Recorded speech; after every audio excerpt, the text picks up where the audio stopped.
기도하고 축복하고 권면하고 있는 것입니다. 또한 사도행전 27장 35절에 보면 사도 바울이 죄수의 신분으로 로마로 가는 길에 지중해에서 큰 폭풍우를 만나서 14일 동안이나 해와 별을 보지 못하는 광풍 속에서도 하나님께 감사 기도하고 식사를 하였음을 말씀해 줍니다. 하나님께 축사하시고 식사를 하였습니다. 축사라는 것은 하나님 앞에 감사하면서 기도를 드렸다는 것입니다. 이렇게 바울의 감사는 언제 어디서나 바울은 항상 감사하는 생활을 했음을 보여줍니다. 바울의 감사는 모든 환경이 평탄하고 모든 일이 다 잘 돼서 한 감사가 아니었습니다. 또한 바울이 건강해서 감사했던 것도 아닙니다. 바울의 몸에는 가시가 있었습니다. 그 지병은 언제나 그를 괴롭혔습니다. 갈라디아 지방에서 전도할 때는 병 때문에 여행을 못하고 머물러 있으면서 복음을 전해야만 했습니다. 사도 바울에게는 가정에서 얻는 위로와 행복이 있었던 것도 아닙니다. 바울의 인생 동안 독신 생활을 한 사람입니다. 또한 집도 없이 정처 없이 나그네 생활을 해야만 했습니다. 그러나 그의 마음에는 감사한 생각이 충만했습니다. 감사하는 생활은 환경에서나 건강에나 가정에서나 재산이 풍족해서 되는 것이 아닙니다. 바울의 감사는 바울의 마음에 있는 믿음에서 나온 것입니다. 바울에게 믿음은 뿌리이고 감사는 그 열매였습니다. 믿음에서 나오는 구원받은 기쁨이 언제나 그의 마음속에 충만했던 것입니다. 구원받음을 감사합시다.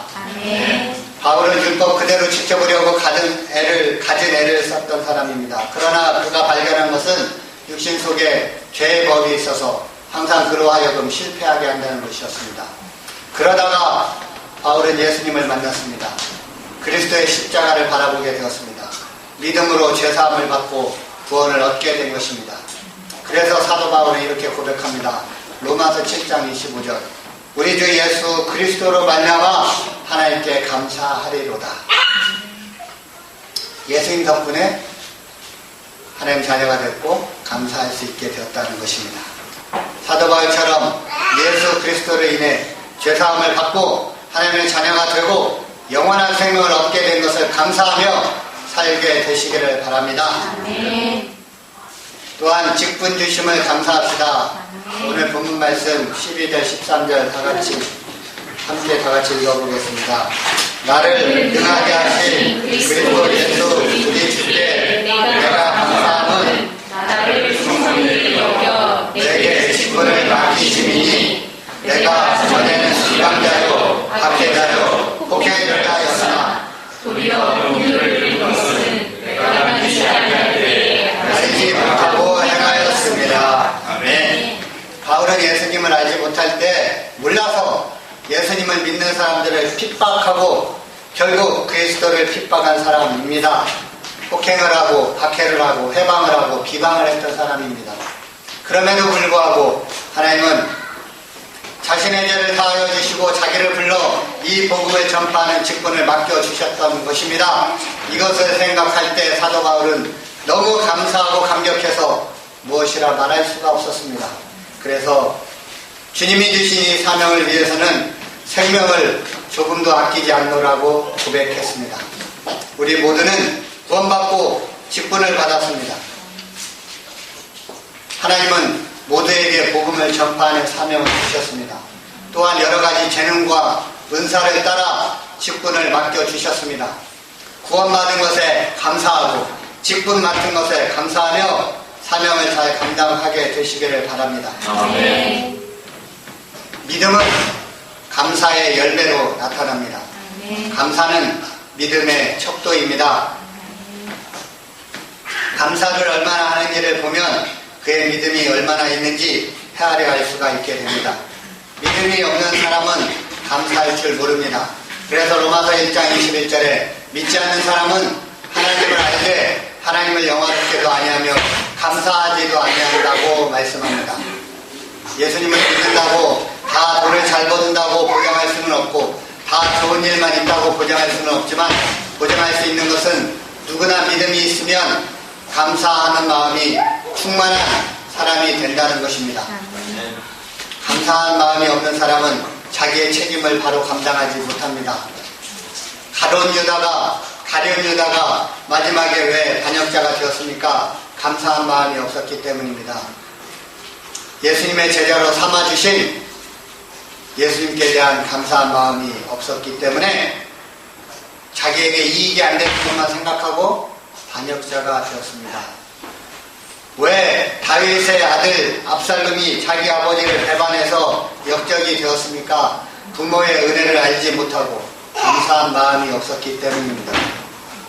시몬의 장모가 열병으로 누웠을 때 예수님께서 들어가셔서 그 열병을 고쳐주시니 그 여인이 곧 일어나서 예수님과 그 제자들에게 수종을 들었다고 했습니다. 병에서 나은 감사함으로 자신이 할 수 있는 것으로 예수님을 섬겼던 것입니다. 베다니의 마리아는 값진 향유를 예수님의 머리와 그 발에 부었습니다. 자기에게는 주님의 은혜가 너무나 감사했기 때문에 자신의 전 생애를 통해 모은 전 재산을 예수님을 기쁘게 해드리는데 사용한 것입니다. 그러나 가룟 유다는 그 여인을 보고 돈이 아까워서 왜 향유를 허비했는가라며 책망하였습니다. 감사가 없는 사람은 돈과 이익의 기준을 두지만 하나님의 은혜에 감사하는 사람은 하나님이 기뻐하시는가의 기준과 가치를 두는 것입니다. 마음에 감사한 생각이 가득한 사람은 남을 해칠 생각을 할 수 없습니다. 부모의 은혜를 깨닫고 감사하는 사람이 효자와 효녀가 되는 것입니다. 직장에서도 감사한 마음이 있는 사람이 그 직장에서 자기의 책임을 충성되게 잘 감당합니다. 마찬가지로 하나님께 감사한 마음이 많은 사람이 열심히 사명을 감당하고 봉사를 하고 열심히 복음을 전하고 정성으로 헌금을 드립니다. 감사는 이렇게 믿음의 척도가 되는 것입니다. 하늘나라는 찬송과 감사가 충만한 곳입니다. 오늘 우리가 마음으로 하나님께 찬송하고 감사를 드리면 이곳에 하늘나라가 임하는 것입니다. 데살로니가 전서 5장 18절 범사에 감사하라. 이것이 그리스도 예수 안에서 너희를 향하신 하나님의 뜻이니라. 어떤 상황에서나 믿음으로 감사하게 되시기를 바랍니다. 우리를 구원해 주시고 직분을 주시고 재능을 주시고 은사를 주시고 나에게 가정을 주시고 건강을 주심을 감사하며 살게 되시기를 바랍니다. 캄캄한 밤에도 별을 찾아 감사를 드릴 줄 알아야 합니다. 꽃이 떨어져도 장차 열릴 열매를 바라보면서 감사를 드릴 줄 알아야 합니다.